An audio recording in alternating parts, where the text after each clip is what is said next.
Thank you, Brad. All right, meanwhile, investing app Robinhood is under the microscope of Massachusetts Securities regulators. They're charging Robinhood over using, quote, aggressive tactics to attract inexperienced investors. Regulators accuse Robinhood of encouraging young investors to use the platform through, quote, gamification. Robinhood says it will defend itself against these allegations. This comes as Robinhood is getting ready to go public early next year. Just last week, it was reported that it hired Goldman Sachs to lead its initial public offering.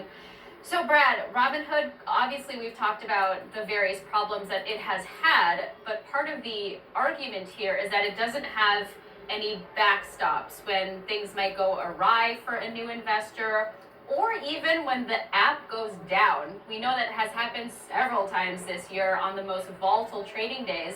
And if you see your stock that you own, if you see it declining, you're maybe going to want to sell. And if the app isn't working and you're not able to sell it, then you are literally losing money. So I think the idea here is be more transparent about your practices and also put in some protections, because those frankly don't exist at this point. You know, a few different things to think about with Robinhood, and of course you broke them down amazingly. I'll just add on to this the fact that yes, they have been a disruptor, but the question is at what cost? When you continue to introduce certain features and perhaps don't have full education mechanisms to ensure that the end users that want to be like some of the traders that are either day trading because they have time amid the pandemic, or want to be like those with larger amounts of money to make riskier plays, when you're not having necessarily the same educational requirements perhaps, that's where you see some of the shortfalls. That's where you see some of the horrible stories. One of them that we saw over the summer, of course, and a young man taking his life because he did not understand how the options platform worked.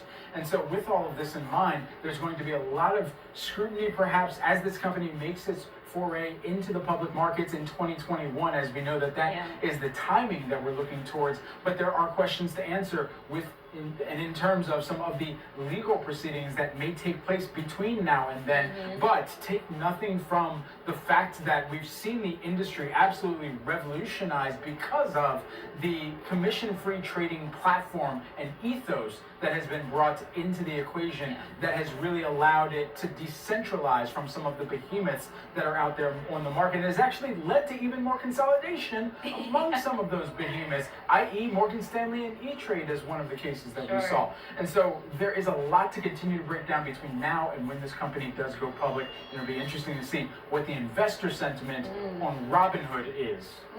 Yeah,